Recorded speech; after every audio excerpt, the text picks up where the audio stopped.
Isang mapagpalang umaga po sa ating lahat. Purihin po ang Diyos sa oras na ito na tayo ay sama-samang magpupuri, sasamba sa ating Panginoon. Salamat sa Diyos sa pagkakataon na binigay sa atin na tayo ay sama-sama ring mag-aaral ng Kanyang salita. Tunay na ang Diyos ay mabuti. At bago tayo mag-aaral ng salita ng Panginoon, ay nais ko po munang magpasalamat sa Diyos sa katagumpayan ng anniversary ng church last month, at nakita po natin kung gaano kabuti ang Diyos, katapat ang Diyos na patuloy na naggabay at nag-ingat sa church upang magpatuloy. At salamat din po sa mga kapatiran na patuloy na naging matyaga sa paggampan ng tungkulin, sa mga pagbabible studies, at may mga nabautismuhan po tayo. Kaya salamat sa Panginoon sa buhay ng mga nabautismuhan, sapagkat ang Diyos ay kumilos po sa kanila upang sila ay magdesisyon na sumunod sa diwa ng bautismo. Salamat po sa Panginoon sa suporta ng bawat isa sa atin na patuloy na naging dahilan kung bakit ang church ay nagpapatuloy. Salamat sa inyong pagmamahalan at pagkakaisa. Kaya salamat din po sa mga leaders na patuloy na gumagampan ng tungkulin sa kanilang patuloy na pagtsatsaga at pagsasakripisyo. Kaya talagang napakabuti po ng Panginoon. At ang bawat isa ay nakita po natin, ito ay nagbunga ng katagumpayan. Isang taon ang nakalipas na ang Diyos ay gumawa sa ating pong church. Kaya salamat sa Panginoon. At salamat din po sa Panginoon sa aming pong buhay dito, at patuloy na iniingatan ng Diyos. Ang Diyos kailanman ay hindi po nagkukulang. Sabi nga, hindi naman po sagana-sagana, pero kailanman po ay hindi pinagkulang ng Diyos. Kaya salamat po sa Panginoon sa kanyang kabutihan at katapatan sa aming buhay. Kaya sa Diyos po ang kapurihan sa lahat ng bagay. Ngayon po mag-aaral tayo ng salita ng Panginoon. At ngayon ay wala po tayong PowerPoint presentation sapagkat sira po yung ating laptop. Hindi gumagana po yung PowerPoint, kaya hindi po tayo nakapagawa ng presentation. At ngayon sisikapin ko na lamang po na maging malinaw ang bawat salita na aking sasabihin, nang sa ganun mas maging malinaw po ang dating po sa inyo, mas maintindihan nyo po ang aral ng Panginoon, at ganun din sa mga nagsusulat para mas maisulat po nila ng maayos at tama yung kanilang mga ino-notes sa pamamagitan po ng ating pagbabahagi ng salita ng Diyos. At ngayon po ay tayo mag-aaral ng salita ng Panginoon, at alam ko naman pong handang-handa ng bawat isa. Ang pag-aaralan po natin ay nasa Mateo chapter 6 verse 33. Mateo chapter 6 verse 33. Sa ilan po ay ito ay pagbigkas pa lamang ng talata ay alam na po ang nilalaman nito, memorize po ito, at alam na din po ang halos kabuuan ng kwento o aral na pwedeng ibigay nito. Pero dito po sa ating pag-aaral ay pasisikapin po natin mas palalimin pa ang pagkaunawa sa salita ng Diyos. Mateo chapter 6 verse 33. Kung nakita na po ay magsitayo na po ang lahat bilang paggalang sa pagbasa ng salita ng Panginoon. Babasahin ko po sa wikang English at saka sa Tagalog, at sundan nyo na lamang po sa salin po ng inyong mga Biblia. Ang sabi po dito sa English, "But seek first the kingdom of God and His righteousness, and all these things will be added to you." Sa Tagalog, "Ngunit higit sa lahat ay pagsikapan ninyo na kayo'y pagharian ng Diyos at mamuhay ng ayon sa Kanyang kalooban, at ibibigay niya sa inyo lahat ng inyong pangangailangan." Purihin po ang Diyos sa Kanyang salita. Tayo manalangin. Dakilang Diyos Ama na makapangyarihan sa lahat, sa biyaya mo kami nagpupurit, nagpapasalamat maging sa iyong salita. Salamat po sa pagkabasa nito. Dalangin po namin, Panginoon, sa pagbubulay-bulay nito, ibigyan po kami ng karunungan upang mas lubos po namin maintindihan ang nais mong sabihin sa amin sa pamamagitan po ng iyong salita, ang mensaheng aral na dapat po namin matutunan. Dakilang Diyos, umaasa po kami sa gabay at matubay ng banal mong Espiritu na siyang mangunguna sa amin upang maintindihan po namin ang mga espiritual na bagay. Dakilang Diyos, umaasa po kami, Panginoon, sa gabay at patnubay ng banal mong Espiritu. Maging Panginoon sa iyong lingkod na magsasalita sa oras na ito, ay umaasa din po, Panginoon, sa iyo ng karunungan na magkaroon ng kapahayagan po ang mensahe mong ito ng buong kalinawan at buong katotohanan. Amin, Diyos, sa iyo po namin ito ipinagkakatiwala sa tanging pangalan ng aming Panginoong Jesucristo. Amen. Purihin po ang Diyos at makakapuna po ang lahat. At ito po ay pag-aralan po natin dito yung seek God first. Sinabi naman po sa talata but seek first the kingdom of God. Kaya ang tema natin ay seek God first. Ito po Mateo chapter 6 ay bahagi ng sermon ng ating Panginoon doon po sa bundok. At dito po sa verse 33 to 34 ay nagtuturo ang Panginoon dito ng mga tamang pahalagahan kasi pinag-contrast po dito ang kahalagahan ng bagay sa mundo dito sa lupa, earthly things at ang eternal things. Ang tinutukoy po dito mga bagay ukol sa langit at mga bagay ukol dito po sa lupa. At dito po sa aral na ito sa 24-34 ay Jesus deal to solve the anxiety due to basic needs and problem. Binigyan din ng ating Panginoon dito yung patungkol sa pangangailangan ng tao sa araw-araw, ang kanyang damit, kakainin at ang kanyang titirahan, at kung paano ito magkakaroon ang isang tao. Kaya napakahalaga po ng aral na makikita po natin kasi iniisip natin lagi, maaring ito nagiging dahilan din natin kung bakit tayo nagkakaroon ng anxiety o pagkabalisa, pagkabahala, ay kung papaano yung ating mga gagamitin sa pang-araw-araw nating pangangailangan, yung basic needs. Ito yung karamihan na nagiging suliranin ngayon at nagiging dahilan kung bakit ang isang tao ay nagkakaroon ng malalim na isipin o labis na kalungkutan o kabalisahan, yung pag-iisip na paano yung gagamitin niya ngayon hanggang sa araw ng bukas. Dahil nga po sa hirap ng buhay ngayon, halos ang sweldo ay hindi na sumapat sa pangangailangan, kaya ito'y nararanasan na ng mga tao. Pero ang Biblia ay malinaw kung paano tutugunan ng Diyos ang ating mga pangangailangan. At sa aral na ito ay malinaw din ipinakita ng Diyos kung paano niya tutugunan ang mga bagay nito. Kasi sabi niya dito ay sa Tagalog, sa verse 33, ngunit sa lahat ay pagsikapan ninyo na kayo'y pagharian ng Diyos at mamuhay ng ayon sa kalooban, sa kanyang kalooban. At ibibigay na sa inyo ang lahat ng inyong pangangailangan. Binanggit dito ng ating Panginoon na ibibigay ang lahat ng inyong pangangailangan. At pero meron siyang ipinagagawa. Ano po? Anong kanyang pinagagawa? Ay nandito din po sa talata na siya nating unahin. Pag-aaralan yung seek ye first the kingdom of God or seek God first. Makikita po natin sa talatang ito na katotohanan tinuturo po sa atin ay the provision of the Lord are more than enough to those who seek Him first. Ang biyaya ng Diyos ay higit pa sa sapat sa mga taong nagtitiwala sa Kanya. Ibig sabihin, kailanman hindi magkukulang sa kanilang mga pangangailangan. May pagtustos po ang Diyos. Yun po ang isang dapat po nating maunawaan na katotohanan na kailanman ang biyaya ng Diyos ay hindi magkukulang sa mga taong umaasa po sa Kanya. Kaya nga minsan na maisip natin bakit kaya tayo pinukulang. Baka may kulang sa atin din ay ang pag-una sa ating Panginoon. Ang layunin ng ating pag-aaral na ito ay ano pong layunin? This Word of God will teach us to understand how God bless His people. Maintindihan po natin paano nga ba pinagpapala ng Diyos ang mga tao? Paano nga ba tinutugunan ng Diyos ang pangangailangan ng tao? Kasi marami tayong iniisip na pwede nating gawin para matugunan ang ating mga pangangailangan. Ngunit ang Diyos ay may kanyang paraan para matugunan ang ating pangangailangan at ito ang dapat po natin maunawaan at matuklasan. This is also will help the believers to grow in their faith that leads to obedience to God. Yun po ang isa pa dating layunin dito, na tulungan ang bawat mananampalataya na lumago sa kanilang pananampalataya. Na anong mangyayari pag lumago ang pananampalataya? Magdudulot ng pagsunod sa Diyos.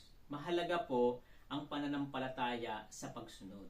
Kasi habang ang pananampalataya ay maliit, ang tsansa ng pagsunod ay maliit din. Pero habang lumalago ang pananampalataya ng isang tao, ang pagsunod sa Diyos ay nagiging madali.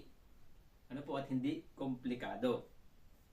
Dito sa talatang ito, pag-aaralan po natin ay the reason why Jesus command to seek first the kingdom of God and His righteousness. Kasi kung ang dinidil po dito ng ating Panginoon ay tugunan ang ating mga pangangailangan, kasi sabi dito, ang lahat ng ito ay idadagdag sa iyo. Sa Tagalog ay ano? Ibibigay sa iyo ng Panginoon ang lahat ng iyong pangangailangan. Ibibigay niya sa iyo lahat ng iyong pangangailangan. Pero may utos. Ang utos ay seek first the kingdom of God and His righteousness. Kaya ang tanong natin dito, bakit ito ang sinabi ng Panginoon? Bakit hindi sinabi na dahil ikaw may pangangailangan, sipagan mong mabuti. Magtrabaho kang walang tigil. Huwag ka nang matulog at magtrabaho ka magtrabaho para matugunan ang iyong pangangailangan. Bakit hindi yun ang sinabi ng Panginoon? At bakit hindi rin sinabi na huwag ka nang sumimba para matugunan ang iyong pangangailangan? Huwag mo na akong pahalagahan para matugunan ang iyong pangangailangan para marami kang time sa pagtatrabaho. Bakit hindi yun ang sinabi ng Panginoon? Kasi nga po, may paraan ang Diyos i-deal, tugunan ang ating mga pangangailangan. Kaya dito, yung pag-aralan natin, the reason why Jesus command to seek first the kingdom of God and His righteousness. Yung dahilan. Bakit ang sinabi ng Panginoon ay itong mga salitang ito. Dito sa pag-aaral po natin ito, mas maintindihan natin yung lalim ng intensyon ng ating Panginoon. Bakit itong kanyang sinabi? Sana po sa pag-aaral na ito tayo matuto. Ini-encourage ko po ang bawat isa sa atin na bigyang pansin ang pag-aaral na ito kasi sa ilan ito ay kabisado na yung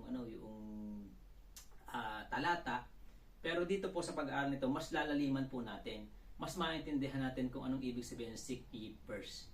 Seek God first. Maintindihan po natin kung anong ibig sabihin noon. Bakit ito ang sinabi ng Panginoon?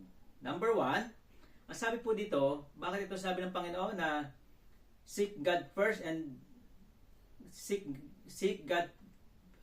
first the kingdom of God and His righteousness. Bakit ito? 1, to direct the believers into right priority. To direct the believers into right priority. Kasi makikita po natin dito sa pag-aaral na ito na maging sa ating buhay na dinidil ng Panginoon dito ay yung heart issue o tungkol sa laman ng puso. Ano ang dapat pahalagahan ng isang tao? Ano ang karapat-dapat na pahalagahan ng isang tao? Mas bibigyan din po ng pag-aaral na ito, paano iniutos. Sa bate po sa mga talata, sabi ito, seek first. Yung seek first po ito, mas maintindihan natin paano ito iniutos ng ating Panginoon sa mga mananampalataya. Ito daw po sa pag-aaral, ito sa English grammar, ay present. Active imperative verb second person. Ang paggagamit po nito ay sinabing present, pangkasalukuyan. Ibig sabihin, kung ito iniutos, ay hindi ito utos noon. Hindi lamang utos noon, maging hanggang sa panahon po ngayon kasi present. At hindi lamang po doon ay active. Yung active po dito, ibig sabihin yung tuloy-tuloy. Once na ito ay narinig, once na ito iniutos, ito ay dapat na agad mayroong agarang pagtugon. Ito ay imperative, ibig sabihin ito ay utos. Hindi po nakiusap ang ating Panginoon na sinabi ay seek ye first the kingdom of God o seek God first. Hindi po ito pakiusap, suggestion, kundi ito po ay utos na ipinagagawa ng ating Panginoon. Verb, action word, nagre-require po ito ng pagkilos. At second person, sinasabi po dito, ang gagawa ay ang mga nakaunawa ng salitang ito ng Diyos. Sabi nga dito, Jesus was dealing with the heart issue of what to be prioritized. Kasi ito po ang concern. Maraming bagay na pinapahalagahan ang tao. Dalawang bagay, kaya nga po kung babasahin natin yung mga previous verses, ikinumpara yung pagpapahalaga sa kayamanan sa mundong ito at kayamanan sa langit. Alin ba ang mas mahalaga sa isang tao? It is a matter of prioritizing. It is a matter of heart. O ito ay tumutukoy sa kung ano ang laman ng puso ng isang tao. Papahalagahan ng isang tao kung ano ang nilalaman ng kanyang puso. Kaya nung sinasabi ng ating Panginoon po dito na seek God first, idinadirect ng Diyos, ng ating Panginoon, ang tao na magkaroon ng tamang prioridad. At ang tamang priority ay walang iba kundi ang ating Panginoon, ang ating Diyos. Yan po ang sinasabi po dito. At hindi lamang po yun.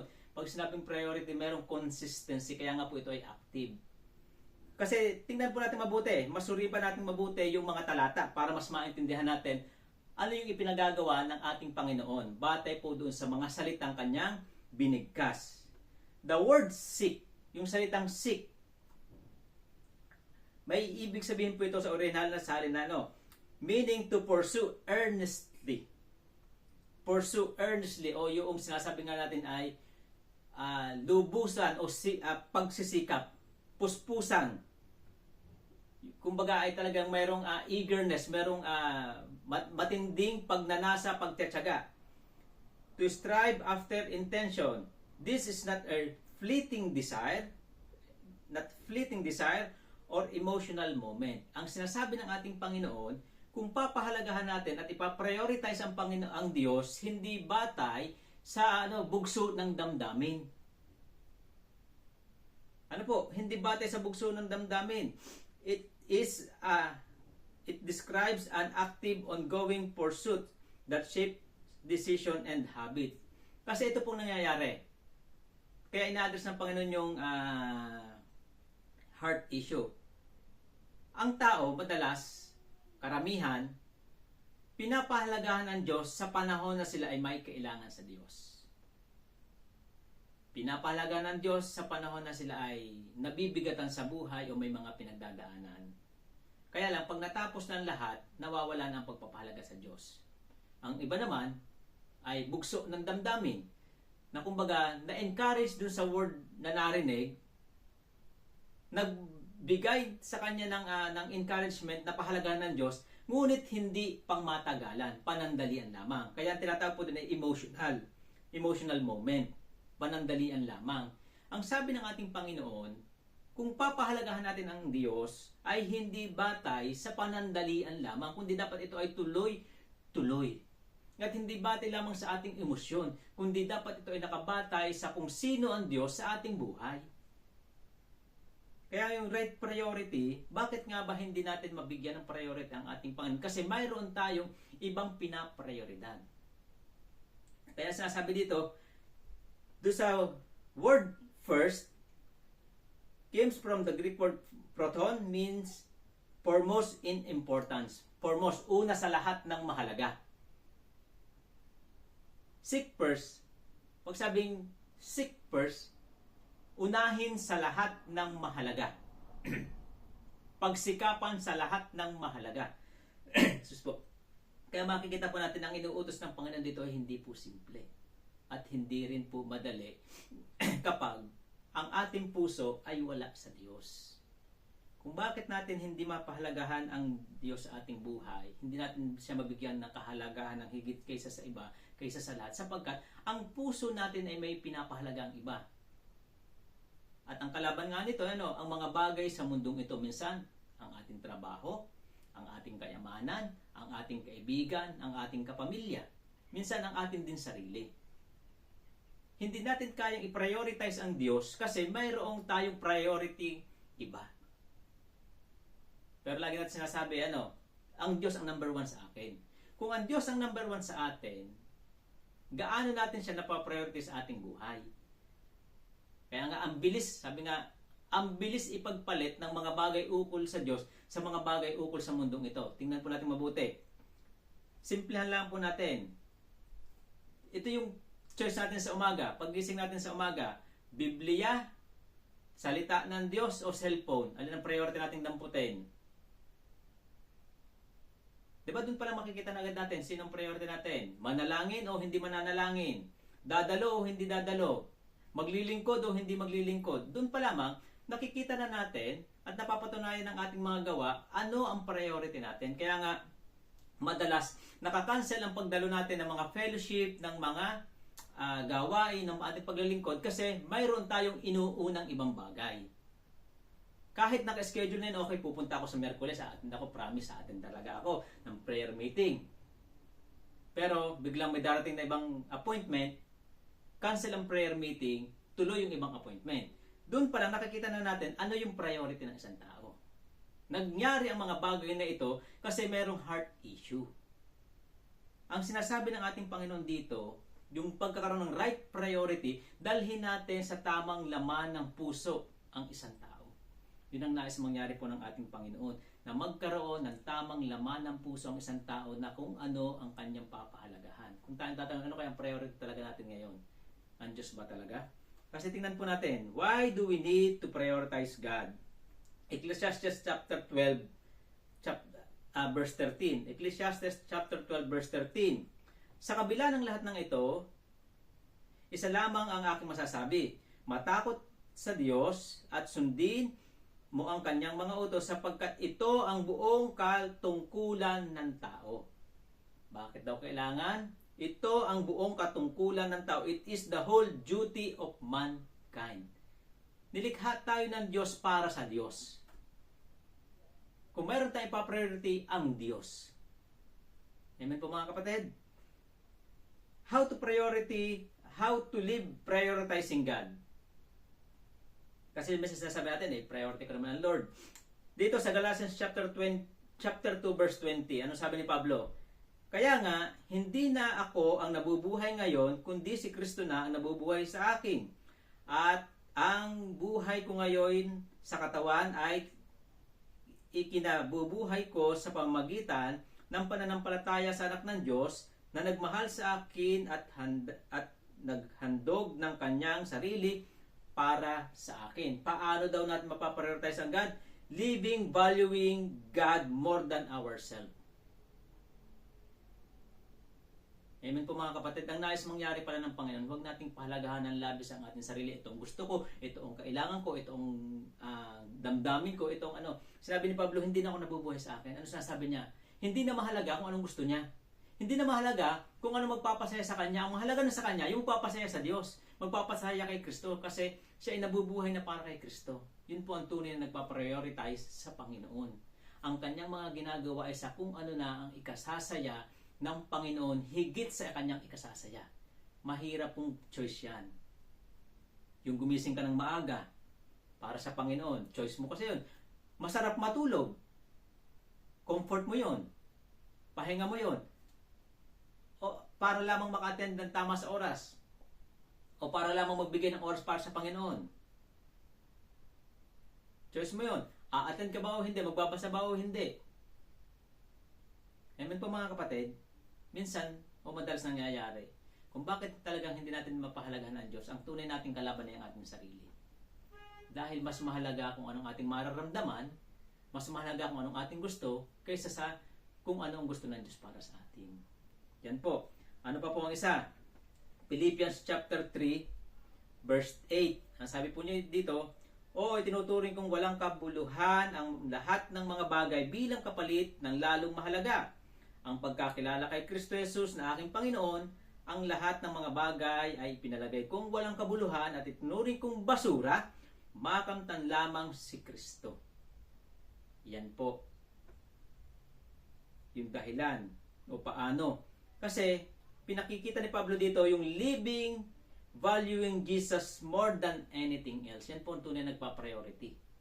Pag nasa right priority ka, mahalaga lagi ay si Kristo kaysa sa ano pa mang bagay. Kaya nga sabi niya, lahat ng meron siya, karangyaan, kayamanan, kapangyarihan, binaliwala po niya yon para lamang po sa ating Panginoon Jesucristo. Alam niyo po, itong kalaban po natin, yung pagpapahalaga sa mga bagay sa mundong ito. Katanyagan, kapangyarihan, at kayamanan. Yan po ang mga dahilan kung bakit maraming Kristiyano ang hindi kayang bigyang priority ang Panginoon. May mas maraming mahalagang bagay kaysa sa ating Panginoon. Kung tayo tatanungin, ano ba talaga ang nagiging kalaban ng Panginoon sa atin kung bakit hindi siya maging hindi natin siya mapahalagan? Ano yung nagiging hadlang? Makikita po natin dito sa issue and concern dito, people are not rejecting God but they did not prioritize God.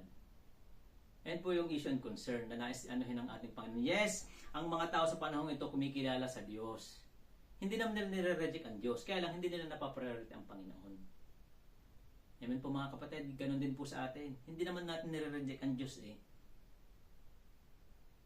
Ang issue ngayon ay hindi natin napapriority ang Diyos.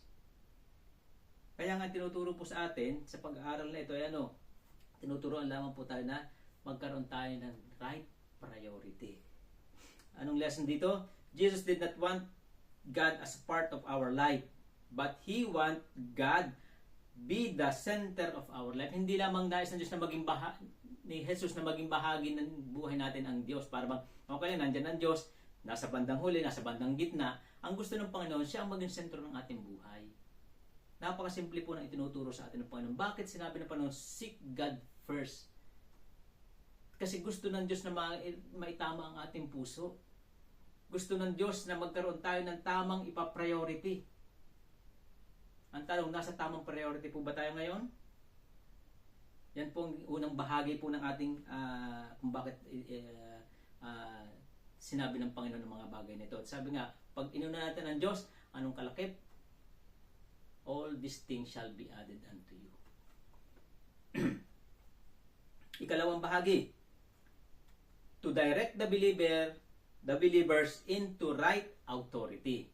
Kanina yung priority, ngayon naman po right authority o yung kapangyarihan. Kasi sabi dito, seek first the kingdom of God. Kingdom was referred to the authority of God. It requires submission to the authority. Bakit ginamit ng Panginoon ng kingdom? Kasi ito yung panahon po nung una. Kasi noon ay panahon ay kingdom, sa panahon naman natin ay democracy o yung pamamahalang may demokrasya. Yung kingdom na kung saan ang hari ang nasusunod, siyang may authority sa lahat, bawal siyang suwayin. Amen po mga kapatid. Kaya dito, yung Jesus' intention was lead people to live under the authority of God. Yun po ang nais mangyari ng Panginoon. Sinabi, seek ye first and the kingdom of God. Anong nais mangyari ng Panginoon? Ang nais ng Panginoon, ang bawat tao ay matutong magpasakop sa Diyos. Ano po ang issue and concern? People are living under religious authority, under political authority, and human authority. Yan po ang umiiral po kahit sa panahon po natin ngayon. Madalas, ang ating mga desisyon, ang ating mga ginagawa ay bunga ng impluensya ng religious, political, at human authority. Minsan, yung ginagawa natin, hindi mo ito gusto, hindi rin ito gusto ng Diyos, gusto ng kasama mo. Gusto ng tao sa paligid mo. Marami tayong nagagawa na bugso ng politika. Kaya nga ngayon, mainit ang politika doon sa pagkakaano ni Joel Villanueva. Kasi madalas daw yung sinasabi na ito ay hindi doon siya mababayaran, hindi ang kanyang prinsipyo dahil sa Diyos, binabanggit talaga ng Diyos, pero bigla siya nag-twist ng kanyang pinaniniwalaan, bigla siya lumipat sa kabilang panig. Hindi naman po natin siya pwedeng husgahan kasi damdamin niya yun. Ang tanong dito kasi ngayon, yung bang paglipat niya doon sa kabilang block ng Senate, ay ito ba ay influensya ng religious authority, political authority, human authority, o ito ay influensya ng authority ng Panginoon? Na nakita talaga niya, ito ang tama, kaya dapat ako'y nandoon. Ito po yung madalas na nangyayari po sa atin kasi ang nais ng ating Panginoon, kung tayo man ay may gagawin, dapat laging sang-ayon sa kalooban ng Diyos. Laging sang-ayon sa alituntunin ng Diyos. Kaya nga minsan, tingnan po natin mabuti. Balikan natin ang bagong taon. Bagong taon dami nating inihahanda na ilalagay na kung ano-ano sa lamesa. At tayo daw ay pagpapalain para daw maganda sa lubong ng bagong taon. Yun bang paglalagay natin doon, mga pampaswerte? Ito ba'y alituntunin ng tao? Impluwensya ba ito ng human authority, ng religious authority, political authority, o impluwensya ng iyong pananampalataya sa Diyos? Amen po mga kapatid. Ito po yung sinasabi ng ating Panginoon. Mamuhay tayo ng ayon sa pagpapasakop at kapangyarihan ng Diyos. Ibig sabihin ng pagpapasakop, ang Diyos dapat ang nasusunod sa ating buhay. Tingnan ulit natin ng Galatians chapter 2 verse 20. Kaya hindi na ako nabubuhay ngayon, kundi si Kristo na ang nabubuhay sa akin. At ang buhay ko ngayon ay sa katawan ay ikinabubuhay ko sa pamamagitan ng pananampalataya sa anak ng Diyos na nagmahal sa akin at naghandog ng kanyang sarili para sa akin. This verse show that Paul was living with submission to Jesus' authority. Kaya sabi niya dito, hindi na akong nabubuhay sa akin kundi si Kristo. wala nang sino mang authority na nagsasakop sa Kanya, kundi ang ating Panginoong Jesucristo. Ang lahat ng Kanyang ginagawa hindi sa ikasisiya o gusto ng tao, hindi sa gusto niya, hindi sa gusto ng mga relihiyon, hindi sa gusto ng politika, kundi ito ang gusto ng Panginoon. Kaya mapapansin po natin kung bakit siya ganun ka-dedicated sa kanyang tungkulin bilang apostol, na kahit pa siya ay mamatay, mahirapan, masugatan, dahil nga yun ang gusto ng Panginoon sa kanyang buhay. Amen po mga kapatid. Yan po ang itinuturo sa atin ng ating Panginoon. Nung sinabi niyan, seek God first and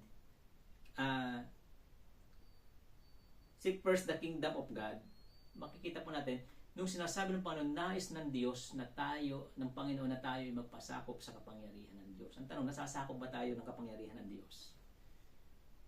Ang Diyos ba talaga nasusunod sa buhay natin? O baka tayo pa rin? O ang kapitbahay natin? O ang mga mahal natin sa buhay? O ang sinasabi ng relihiyon? O ang politika? Amen po mga kapatid, anong makikita natin tinuturo sa atin ng Panginoon? Jesus teaching people to submit to God's authority to remove our anxiety. Hindi tayo pinasusunod ng Diyos para tayo bigyan ng problema. Hindi para tayo tulungan, alisin ang ating mga kabigatan. It is a command to put trust in God in everything we need. Yung pagpapasako po dito, ay sinasabi ng ating Panginoon na matuto tayong magtiwala pagdating sa ating pangangailangan na God will provide. Alam niyo po, mahirap magpasakop sa Diyos kapag may mga pangangailangan, pag may kagipitan. Pero ang tanong, gaano tayo handang magtiwala at magpasakop sa Diyos sa kabila ng meron tayong pangangailangan sa ating pang-araw-araw na buhay? Submitting our life to God is aligning ourselves into its purpose and allowing God to work in our life. Yun palang nais mangyari ng ating Panginoon. Ang nais ng mga Panginoon, kung bakit gusto niya magpasakop tayo, kasi gusto ng Panginoon na ma-align tayo dun sa purpose ng buhay. Dahil ang purpose ng buhay, buhay na nagpapahalaga sa Diyos, buhay na nagpapasakop sa Diyos. At higit sa lahat, allowing God to work in our life. Alam niyo po, ito yung isang nakikita ko dito na lagi natin sinasabi, saka ako susunod sa Diyos pag okay na ang lahat. Pag graduate na si ganito ko, pag natapos ng mga ganito, pag natapos ng obligasyon, tandaan po natin, habang tayo nasa mundong ito, hindi mauubos po ang ating pangangailangan. Hindi mauubos ang problema. Aabutin na lang po tayo ng pagtanda, pero hanggang hindi tayo nagpapasakop sa Panginoon, hindi po makakagawa ang Diyos. Kaya nga minsan na-realize ko din yung kinukwento ni Brother Eugene. Wala ng pagpasakop sa Diyos, inaabot na lang madaling araw sa pagbiyahe, araw-araw, walang time mag-church. Pag nakapagkwentuhan kami at sinasabi niya sa amin, samantalang nung siya nagtiwala sa Panginoon, hindi niya kailangang abutin ng madaling araw. Lahat ng kanyang pangangailangan, natutugunan ng Panginoon. Ang tawag dito ay pagpapasakop. Alam niyo minsan kung bakit tayo hirap na hirap sa buhay? Patay na tayo katatrabaho. Ang kulang pala sa atin ay pagpapasakop sa Diyos. Hindi sapat ang ating sipag at tiyaga. Kung wala ang Diyos, wala rin tayong magagawa. Ang tanong, hanggang kailan tayo hindi magpapasakop sa Panginoon? We cannot follow God if we do not surrender life to Him. Hindi tayo makasusunod sa Diyos hanggat hindi tayo nagsusuko ng buhay sa Panginoon. Diba? Ano po ba ang ating tema ngayon? Diba ang tema natin ay serve together, grow together. Paano tayo makakapaglingkod kung hindi tayo nakapagpasakop sa Diyos? Unahin muna natin magpasakop para tayo makapaglingkod. At hindi tayo lalago kung hindi tayo naglilingkod. Pakita po natin yung tinuturo sa atin ng Panginoon na aral sa bahaging ito, matuto tayo magpasakop sa Panginoon. Sabi nga po dito, yung lagi natin sinasabi at pinag-aaralan ay matuto mo pa sa Panginoon. Trust in the Lord with all your heart and do not lean on your own understanding. Yun po ang tunay na pagpapasakop ang isang tao ay hindi nagtitiwala sa kakayahan niya, sa kakayahan ng tao, kundi nagtitiwala siya sa kakayahan ng Diyos na tugunan ang kanyang pangangailangan. Amen po mga kapatid, at sigurado po doon pagpapalain ng Diyos ang gawa ng ating mga kamay. Ikatlo, ang sabi dito, to direct into right personality. Pag ang isang tao ay mayroong pagpapahalaga sa Diyos, may pagsunod sa Diyos, magbubunga ito ng right personality. Sabi dito, seek first the kingdom of God and His righteousness. Pag sinabing right personality, refers to the unique, enduring a pattern of thought, feelings, and behavior that make each individual distinct. Sabi daw ito yung refer to a unique o tumutukoy sa kaibahan ng pag-uugali, ng kaisipan, ng damdamin, ng asal ng bawat individual na nagpapakita ng kanyang pagiging iba. Shaped by a combination of genetics and environment. Sinasabi nga ng iba, Hindu personality ay nauhubog sa kombinasyon ng batay sa lahi at batay sa paligid na nakikita niya o kanyang kinalakihan. It influences how perceive the world, cope with stress, and interact with other people o yung pagiging pakikisalamuhan, nabubuo yung kanyang personality. Pero dito, makabubuo tayo ng isang magandang personalidad kung ang isang tao ay may pagpapasakop at pagsunod sa Diyos. Kasi the key component of personality ay yung key component ng personality, traits o katangian. Sabi dito, stable character that dictate typical behavior o yung nagsasabi kung sino ba talaga siya at ano siya. Sabi dito, motivation, the internal drives and goal that push to an individual into action. Yun po yung motivation. Kumbaga yung nasa sa loob niya na magtutulak sa kanya kung anong kanyang gagawin. Yan yung component ng personality. Tsaka identity. A person's conscious self-concept and understanding of who they are. Doon naman sa identity, yung pagkakilala niya, sino ba talaga siya? Ano po? Tayo, tatanungin, ano ba talagang ating identity? Sino tayo? Tayong tatanungin. Ang isang malinaw, tayo ay anak ng Diyos. Tayo ay iniligtas ng Diyos. Yan po ang identity natin. Dapat po nating maintindihan. Yun namang righteousness, na sinasabi nung seek God first, seek the kingdom of God and His righteousness. Yung righteousness naman po dito ay tumutukoy sa this involves the living according to God's moral standard and His way being right, characterized by love, mercy, and justice towards other. Ulitin po natin.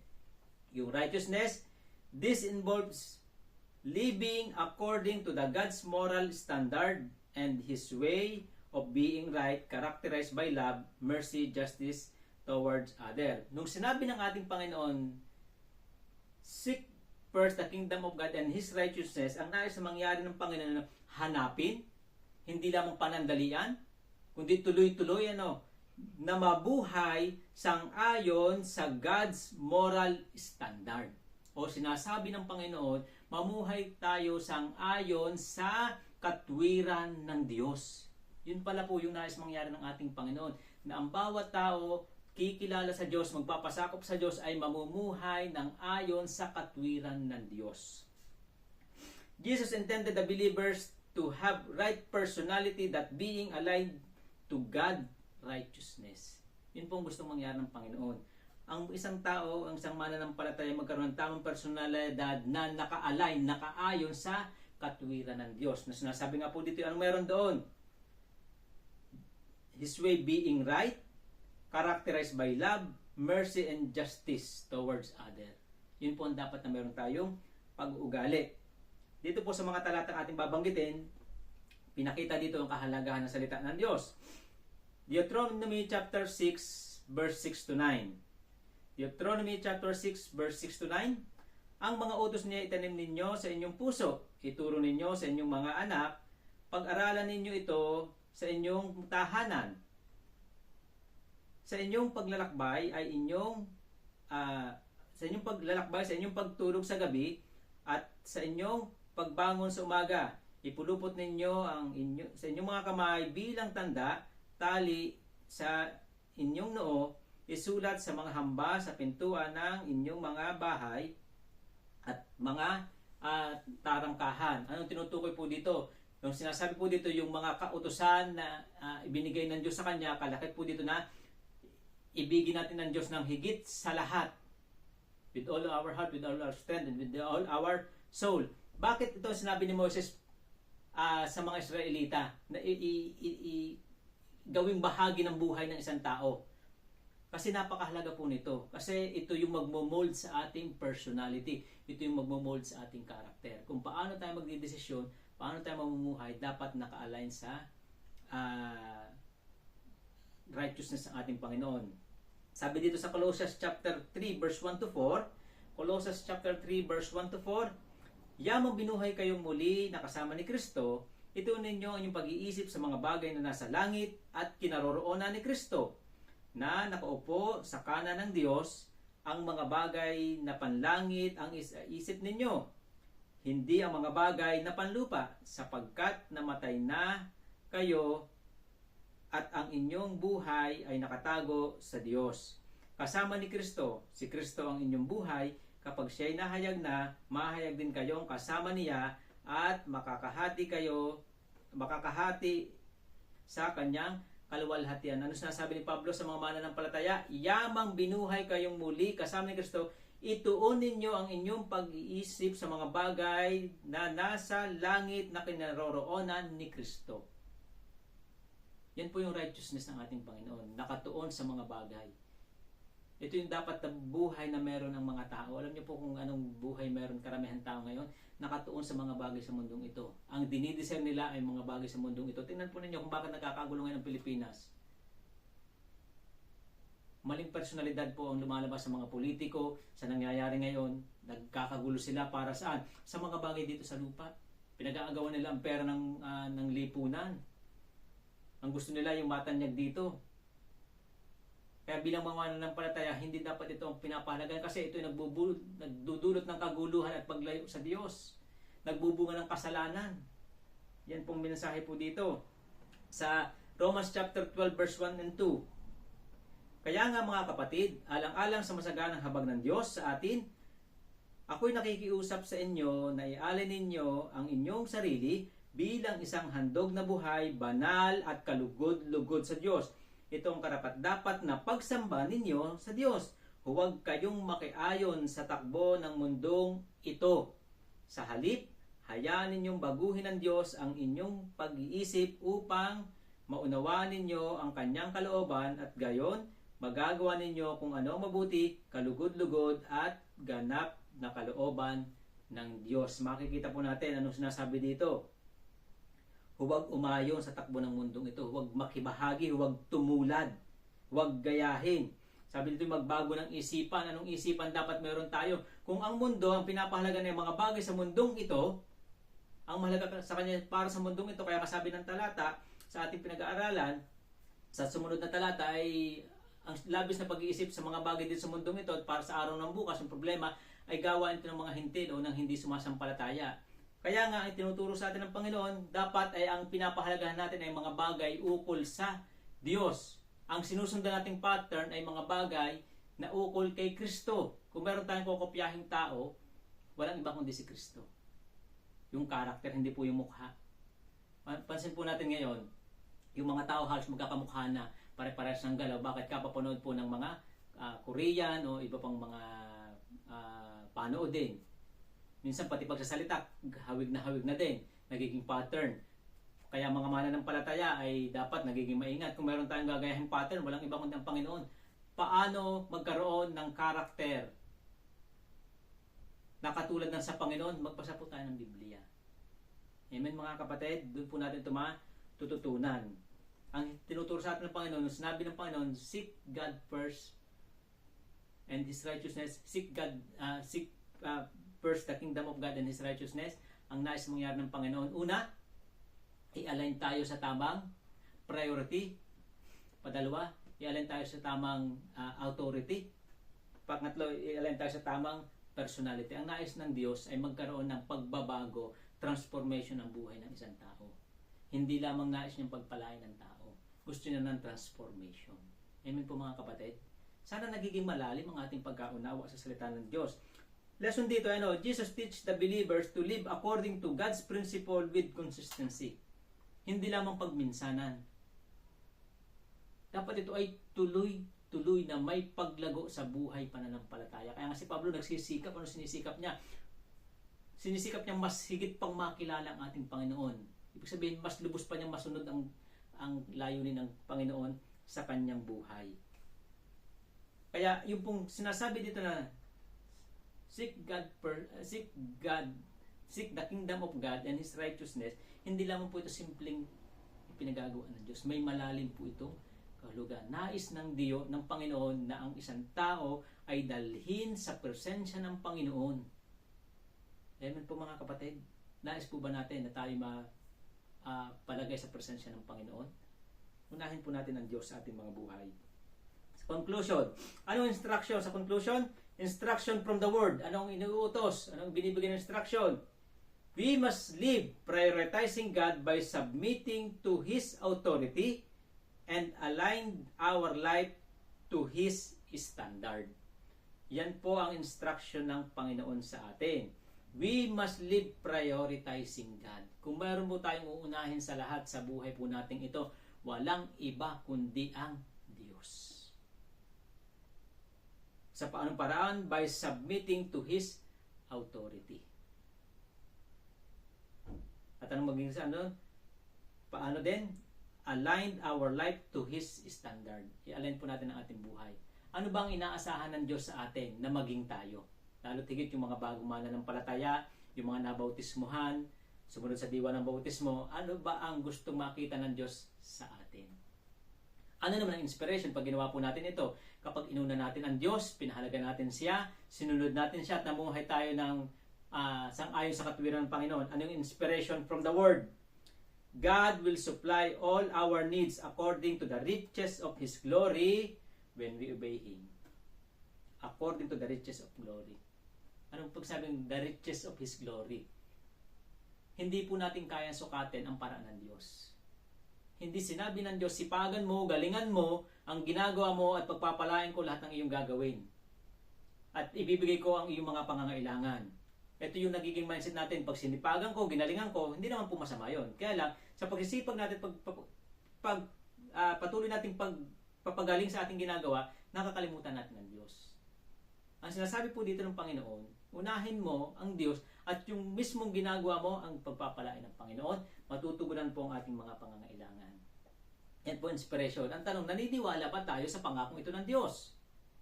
God will supply all our needs according to the riches of His glory. Na mayroong pagkakataon na kahit hindi ka nagpupuyat, labis na nagtatrabaho, yung pangangailangan ay tuloy-tuloy. Hindi po pinangako ng Diyos ng pagiging mayaman. Pero ang sigurado, hindi rin po tayo magkukulang.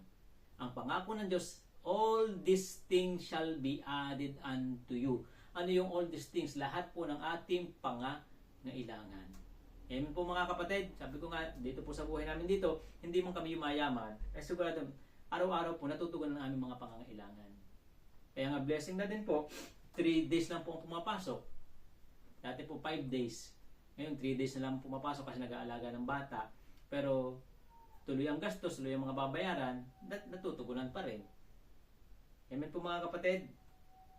Tandaan po natin, sa notes natin, hindi sapat ang magiging masipag lamang para tugunan ang ating mga pangangailangan, dapat ay may pagsunod sa Diyos. Hindi po sapat ang sipag. Kailangan din po natin ang Diyos. Amen po mga kapatid. Huwag nating isipin na pag tayo naglaan ng oras para sa Panginoon, kukulangin tayo. Nagkakamali po tayo. Magpapala ang Diyos ang ayon sa kanyang masaganang biyaya. Minsan kasi dapat inaano din natin po ang ating sarili, pinupurso natin ang ating sarili na magtiwala sa Panginoon. Dito po tayo magtatapos sa mga tanong. Tanong na pagbulay-bulayan natin sa ating mga sarili o pwede natin pagbulay-bulayan sa ating small group. Ano yung mga question to ponder? What is the message of God for me today from this word? From His words. What is the message of God for me today from His word? Ano ang mensahe ng Diyos sa akin ngayon mula sa kanyang mga salita? Padalawa, do I really seeking God first? Tunay bang inuuna ko ang Diyos sa aking buhay? Pangatlo, how can I show that God is my priority? Paano ko may papakita na ang Diyos talaga ang priority ko sa aking buhay? Ikaapat, what are the hindrances that cause me not to prioritize God? Ano yung mga nagiging hadlang bakit hindi ko ma-priority ang Diyos sa aking buhay? Panlima, what is my action to make God as my priority? Ano yung aking magiging tugon, pagkilos para mauna ko na ang Diyos ng higit sa lahat? Yan po ang inyong pagbulay-bulayan sa inyong sarili. Yan po ang pagbulay-bulayan as a group. Sana po ang mensaheng ito ng Panginoon ay nakatulong po sa atin para mas lubos nating maintindihan ano ang intention ng Panginoon. Bakit niya sinabing seek God, the kingdom of God and His right. Seek first the kingdom of God and His righteousness. Una po, ang nais ng Diyos ay mamuhay tayo na ang inuuna lagi at pinapahalagaan ay ang Diyos. Nais ng Panginoon na tayo matutong magpasakop at magtiwala sa Diyos at higit sa lahat, matuto tayong makapamuhay sang-ayon sa katwiran ng Diyos. Yan po ang mensahe ng Panginoon. Seek God first. Purihin po ang Diyos at tayo po ay manalangin. Amin Diyos Ama na dakila sa lahat, nagpupuri po ako at nagpapasalamat sa iyo at ay hatid po ng maayos at malinaw ang mensaheng ito, naway naging karunungan sa bawat isa po sa amin, naway ang karunungan at kalakasan makita ito sa aming mga buhay ay ikaw po ang gumawa po sa amin. Amin Diyos, bigyan po kami ng lubos na kaunawaan para mas papagbulay-bulayan pa po ang mga tanong na ito at magkaroon po ito ng maayos na kasagutan, Panginoon. Umaasa po kami, Panginoon, na ang mensaheng ito ay naging pagpapala sa bawat isa, magiging gabay sa bawat isa, O God. Amin Diyos, sa iyo po namin pinagkakatiwalaan lahat sa tanging pangalan ng aming Panginoong Hesus. Amen. Purihin po ang Diyos at yan po, salamat po sa Panginoon. Sa oras pong ito na tayo ay nakatapos ng mensahe ng ating Panginoon. Sana po ang bawat isa ay na-bless. Sana po ang bawat isa ay natuto. Purihin po ang Diyos na tayo ay